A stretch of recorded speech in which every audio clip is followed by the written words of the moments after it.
المتکبر، یہ اردو میں ہم لفظ نیگیٹو استعمال کرتے ہیں۔ دیکھیں جب ایک لفظ ایک زبان کا کسی دوسری زبان میں آ جائے تو پھر اس کا وہی معنی ہوگا جو اس زبان میں ہے، ٹھیک ہے نا؟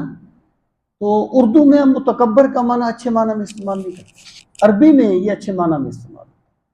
اس سے مراد ہے اپنی کبریائی بیان کرنے والا، اپنی عظمت بیان کرنے والا، یعنی بڑا بندہ نہیں ہوتا، بڑا اللہ ہوتا ہے۔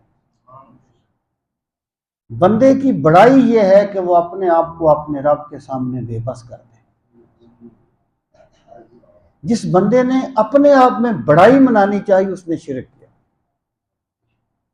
اللہ پاک فرماتا ہے کہ العظمت والکبریاء ردائی، عظمت میری چادر ہے، میری کبریائی میری چادر ہے، جو مجھ سے چھیننے کی کوشش کرے گا میں اسے ریزہ ریزہ کر دوں گا۔ یعنی جو ذات اپنی عظمت کو بیان کرتی ہے وہ صرف اللہ کی ذات ہے، کیونکہ حقیقی عظمتیں ہیں ہی اس کی۔ یہ ہے المتکبر، اپنی کبریائی کو بیان کرنے